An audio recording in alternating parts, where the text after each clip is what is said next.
Welcome back. Continuing the news, a Supreme Court judge has ruled that two police officers acted beyond their legal authority when they sanctioned a constable for posting a video on social media that allegedly brought the Jamaica Constabulary Force into disrepute. In a written judgment delivered today, it was found that the disciplinary measures imposed on the constable was excessive. More in this report from Raquel Porter. In today's ruling, Justice Tanya Mott Reed held that Deputy Commissioner Stewart acted ultra vires as his authority extended only to a maximum of 3 days confinement training at the National Police College of Jamaica.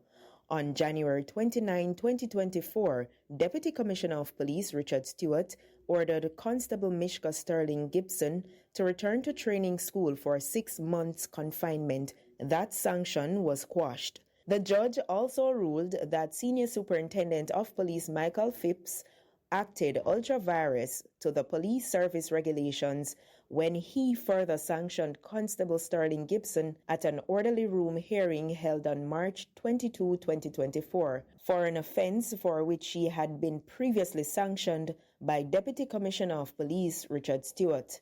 That too was quashed. Each party is to bear his or her cost in the claim. Constable Sterling Gibson's attorney, Matthew Hyatt, says they are now considering legal action against the state for false imprisonment. It signals that ordinary citizens and even the constable in this case can get reprieve from our courts, where it is that decisions are made that are unconstitutional, decisions that are totally outside of the ambit of the law, and this is certainly one of those cases. It is a bittersweet moment for Constable Gibson because cost was not awarded for her, and it's very unfair where it is that you can have the state act in such a manner against you, and you have to then take out of your pocket to get such a remedy. The judicial review was heard in November 2025 following Constable Sterling Gibson's challenge to the disciplinary process. Her attorney had argued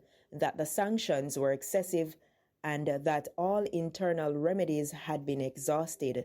Earlier in March 2024, Sterling Gibson's attorney wrote to the Office of the Commissioner of Police challenging the punishment. The disciplinary action stemmed from a social media video posted in January 2024, which police said breached the JCF social media policy and brought the force into disrepute. Raquel Porter reporting for TVJ News.